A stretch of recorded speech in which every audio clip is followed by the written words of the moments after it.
Jessica Lange is one of this country's most celebrated actresses with 2 Oscars and 2 Emmys and numerous nominations to her credit. For 3 years, she's been taking on various roles in the hit series American Horror Story. This season is called Coven, but she's also a grandmother, and in that role, she's published her first book for children. It's titled It's About a Little Bird, which she illustrated with beautiful, and I do mean beautiful, hand-tinted photographs. Before we talk about the children's story, first a look at a scene from this season, American Horror Story Coven, which begins airing tomorrow night. To Pop's Fountain, a kind of holy place for our order. Back in the 1970s, Mary Onita Toops led an alternative coven down here. She and her sister witches would gather there proudly and publicly, very much in the spirit of the times. But it was damaged during Katrina, and the authorities used this as an excuse to declare this sacred space a safety hazard. It's been closed off ever since. I don't understand. What are we supposed to do if we can't get in? Tear the wall down. When witches don't fight, we burn. This is seriously the worst field trip ever. Each one of you has a unique gift, but that's not nearly enough to be a real witch. And you're a real witch? She's the supreme. You know that one? She's smarter than all of you put together. So how you liking this TV thing? Well, it's interesting. I mean, Yeah. what I like about it is that, you know, you've got this different character, different story each year.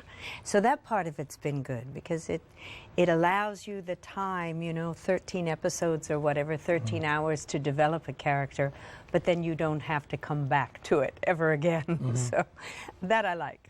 What can you tell us, to the extent you can, about the character you play this season? Well, it's no mystery. We're dealing with witches. My character is the supreme of this coven, and it would be what I would say a wasted life. all the joys of power and talent and everything that were given her have been just kind of used for the most selfish, self-serving, and she's at a point now in her life confronted with her own mortality where it's like you want to put the brakes on the freight train and turn it around, but it's too late, really. So it deals with interesting, I mean, at least from, you know, my character's point of view, I think really kind of this moment in life where everything comes into question, and how do you proceed from there? Yeah. Have you had one of those moments in your life, or is that moment yet to come where everything is called into question for you and you have to figure out how to proceed from there? No, I've had a few of those. I've had a few of those. And how do you grade yourself on how you've navigated those moments? Not so well. Yeah. I mean, I've had, I think, 2 or 3 of those in my life where I really, you know, like, really things just like shattered, you know, and you start to figure out, well, now what is this? Where do I go from here? I don't know who I am even, you know, I don't know.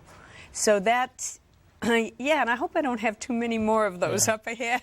Are there lessons, though? It seems to me that those are the moments in our lives, and if you haven't had those moments, just keep living. I grew up in a little black gospel church, and we used to sing a song, Jessica, called "There's a Storm Out on the Ocean, and it's coming this way." Yeah. And if you live long enough, there's a storm out there that's going to come your way at some point. It's going to sweep over you. It's going to sweep over you. So are there lessons that you've learned from those three tumultuous moments that you can maybe pass on to your granddaughters one day? Yeah, along with the book? I think in times like that, you know, you have to go back to something that is like pure, you know, something deep in who you really are in essence, you know, and where you find your strength. And I mean, a few times, you know, I've gone into some kind of practice. I mean, one of the big ones was, you know, the study of Buddhism, and also just this idea of this last one, trying to recapture that girl that I was, you know, whoever that was. So I do think, you know, it's not in the external world that like solves these problems for you. And it's not in that velocity that we embrace, you know, to get us through the day. but I think it really is in the solitude and you know, that safe place within, and surrounding yourself with that. I mean, my family has always been the balm for any bad times. I'm going to come back to that family and your granddaughters, for whom you've written this book, and other granddaughters around the world, I suspect. Before I move on to though, because you said something very fascinating now that I want to go back and pick up. And I'll be careful how I phrase this, because you're not the first person, the first artist specifically, to sit in this chair over 10 years of doing this show, who has turned to Buddhism at various points in their careers. And that's not to suggest that there aren't artists who are Christians and aren't artists who are agnostics and atheists and everything else under the sun. But I find that some of the most creative people I've talked to over the course of by doing this show have at certain points in their lives turned to Buddhism, whether they're musical artists or, you know, or... and obviously, you know, our faith is an individual thing. Yes. But maybe I'm wondering if there's something to the fact that artists, from Tina Turner to Herbie Hancock to Wayne Shorter to Jessica Lange to Richard Gere and others who turned to this. Well, Richard's a great practitioner, isn't he? And has been for a long time. You know, for me, because I was not raised religious, my family was... I mean, I'm Finnish on my mother's side, so that like is a long line of, you know, agnostic or atheist. There was no religion practiced at home, and nobody I really knew around me was religious, my family members. So it kind of left almost like a blank slate to find something at some point in my life. And I was fortunate enough to be in a place where there was a monastery nearby, so I was able to study with some of the monks and the Rinpoches, and what they said just had tremendous weight for me. It made more sense than putting my faith into, like, you know, one God or whatever, a practice that way. This was really an internal practice of, like, trying to, you know, learn these kind of the Dharma, the life lessons, and to find a way to see life in a new perspective, you know, to actually look out at the world in a new and elevated way. So that, to me, I mean, it just, I don't think, and I'm sure, you know, people find solace that way in their religious, you know, religions, especially if they've been raised in something. But since I never was, it was kind of like, okay, now pick something. And that was the one that made most sense to me, really. Speaking of picking things, one of the things that you picked, or maybe you tell me, maybe it picked you, beyond your thespian chops, is this this wonderful gift you have for photography. Did you choose it, or did it choose you? Well, it's interesting because when I first started off, I was with, I mean, when I say started off, when I was 18 and ran away from home, ran off to Europe, it was with a group of young photographers and filmmakers. So I immediately sensed the power of imagery, and I loved it. And years later, I came back to it through collecting photography. That's the only thing I've really collected seriously over many years. And had, like, certain photographers that I just was in awe of, you know, Cartier-Bresson or Walker Evans or Manuel Bravo. I mean, it was... so that then I kind of surrounded myself with these iconic images. And at one point, somebody gave me a camera, and I actually started shooting myself again, which I hadn't done for, I don't know, maybe 20 years or so. And I just immediately was pulled back into the whole magic of it, that idea of, like, photographing and then developing your own film and then, like, printing your own. And it was in a way, you know, so the polar opposite of being an actor and being constantly observed and performing. This was so anonymous and so private, and it was a great kind of, it just gave me so much joy to do. So that's how it began again for me. I mean, I just started taking my camera with me wherever I was going. If I was, I never shot on sets, but if I was traveling somewhere or on location, or I would always have my camera, and I'd always be, it's that kind of fly on the wall approach to photography, though. I don't engage the subject. I like to sneak around, sulk about in the dark.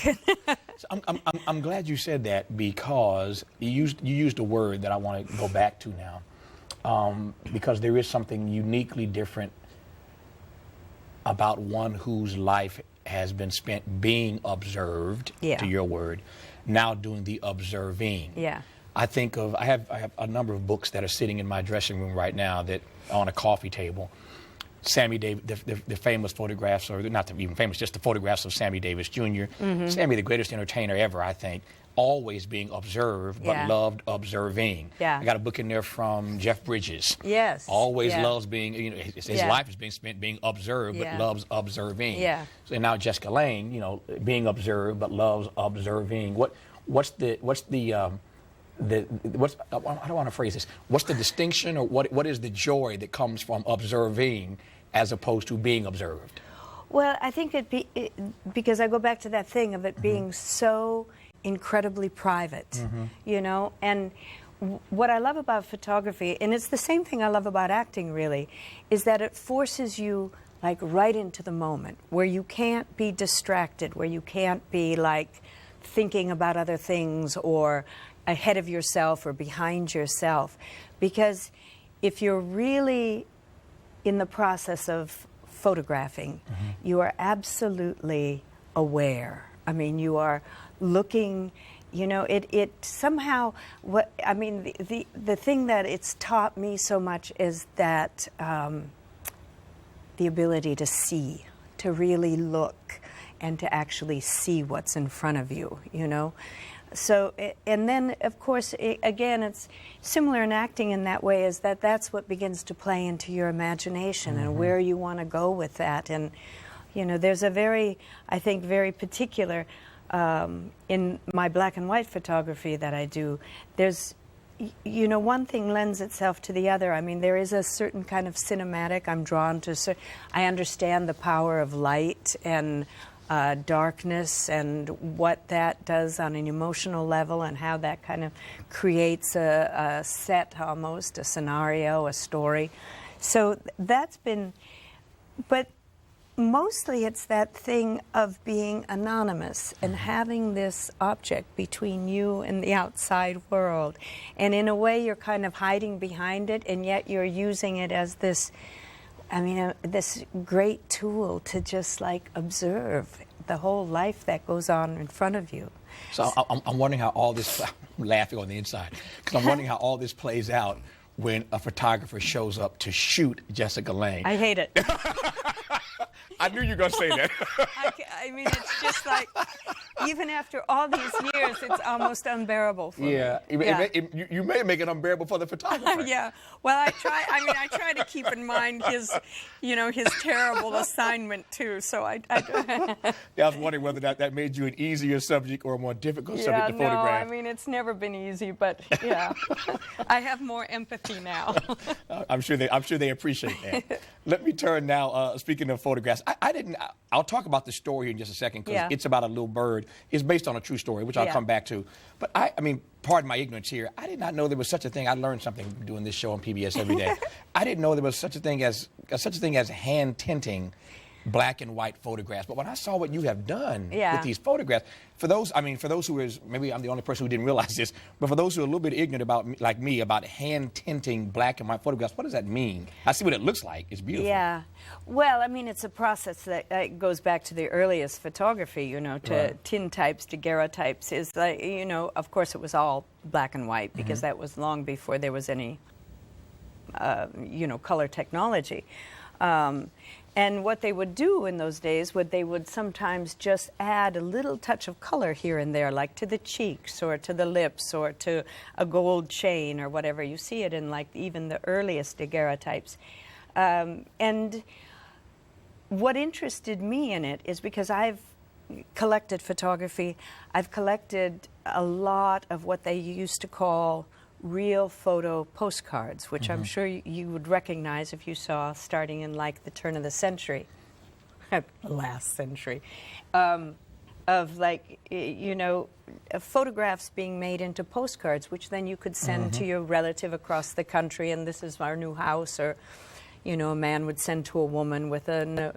And then from there came the tinted photograph, the tinted postcard. And it always had this kind of magical, almost fantastical quality to it, because it wasn't real color, but it was color that was laid on a black and white photograph. So when I started this little book, I thought, well, I'm not an illustrator, obviously, but I've taken photographs of children. And what I would really love to do, because it should be colorful, you can't give a children's book, kind of my somber black and white photographs. So I started and there is such a thing as photo oil, and it's not easy to find anymore, like a lot of the photographic, processes, but you can still find it, and then you shoot the photograph, you develop it, print it on black and white, and it's all film, it's not digital, and then you paint it, like painting by numbers almost. Other than the creative joy that it brings you to do that, since nowadays you can take a color photograph in digital. I know. Or you can take a color photograph and turn it into black and white. Exactly. So why do that extra labor of love? Maybe that's the answer. Well, I think it is. I mean, because digital doesn't interest me. Right. It's too many steps removed from the actual tactile thing. I still read books. I don't read online. Right. I don't have a Kindle. I don't do that kind of stuff. I like to feel the thing in front of me. And the whole process of photography is so fascinating. There's something magical still about it when I get in a dark room and you've shot a roll of film and you develop it and you look at your negatives and there's like imagery there. I mean, that always stuns me. Or that when you print a photograph and you're watching it come up out of the developer and it's like, it's magic. I mean, I can't explain it. So this is really because what I'm interested in is going backward rather than forward. I am more interested in the old techniques and the old processes than I am in what everybody is doing now. Why? So in that way, Why? Why? Because to me it has more soul, it has more life, it has like a history and a bottom to it that I don't feel with other things. I mean, now I'm learning how to print photogravure, which is one of the first photographic processes, and that's really that in itself. I mean, you look at photogravures and there's like this kind of magical, mysterious life to it that I never see anything like that when I look at digital. So anyhow. Yeah.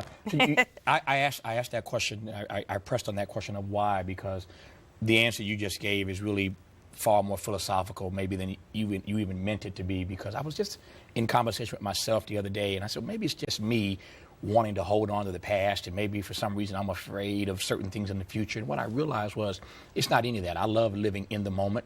I love planning for the future, but I find, to your brilliant point, that there's so many things. You were talking about photographs, but I find that there's so many things in our world today that don't have the soul and the spirit of the old stuff, the good stuff. I absolutely it's just, so much feel stuff that. is so lacking and bankrupt and empty and hollow and maybe it's just me preaching, but I don't know. I agree with you completely. Yeah, but I take your point about that. So now, back to the story. We talked about the beautiful photographic work inside the book. It's about a little bird, which, as I said earlier, is based on a true story. So tell me about this true story.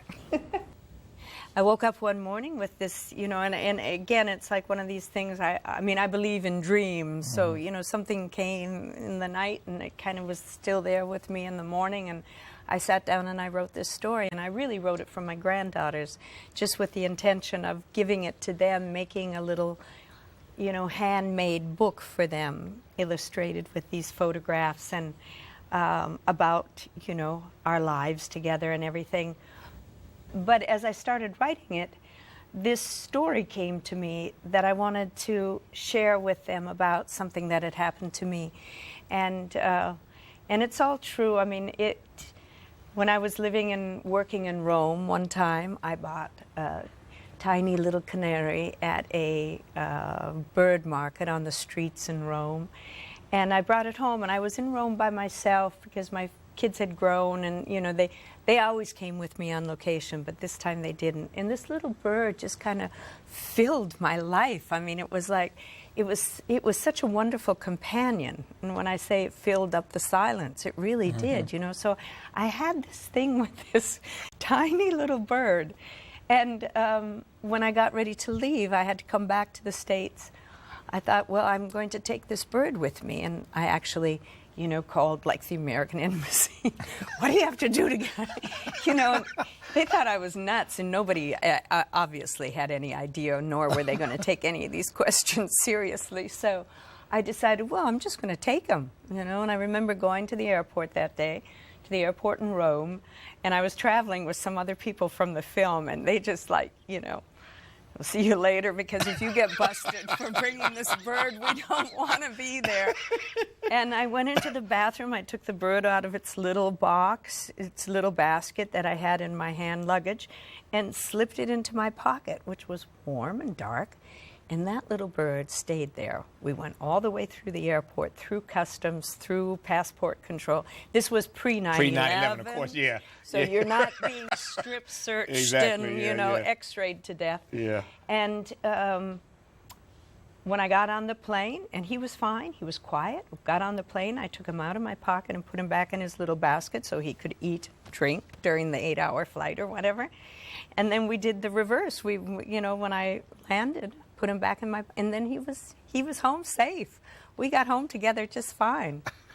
So that was the beginning of that story. And then the bird cage was actually how the story begins to evolve for the kids, because they discover this bird cage in the old barn. And that is also true. I was here in LA one time and saw this amazing bird cage in an antique store. And the woman said, oh, you know, that was John Wayne's bird cage. I thought, wow, how would she know that? But maybe she does, and it doesn't matter. I like the bird cage anyhow, Right. but I always thought that was kind of, I don't know. So that's how the story evolved. And it becomes about, you know, it becomes about the wonder of children, which Right. is another thing hearkening to what we were speaking of before. Are we in danger of like destroying that for them with all the technology that's available to them? But that idea of imagination and discovery and wonder, you know, so that's the little story. Have Jessica Lange's granddaughters given the passing grade? I think so. Yeah. Yeah. I mean, I think they're kind of tickled and don't really know what to think of it. Yeah. But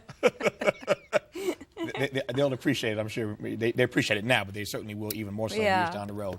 I got a minute to go, and it just seems to me that this question is so there for the asking, so I've got to ask it. The joy of grandmothering for you is what? Well, it's the chance to do it again, you know, that thing of your children are grown now. And it's a kind of, I think, in the perfect order of nature, you know. You have your children, you raise them, and just as they're on that brink of leaving, then the next generation comes along, and you've got this possibility of doing it again, you know. So, yeah, I think they are the redemptive force in nature. I think all the grandmothers are watching or applauding that answer. Plus, it's easier. Yeah, I'm sure they're applauding that too. Jessica Lange can be seen, that is, on American Horror Story, of course, season 3 underway.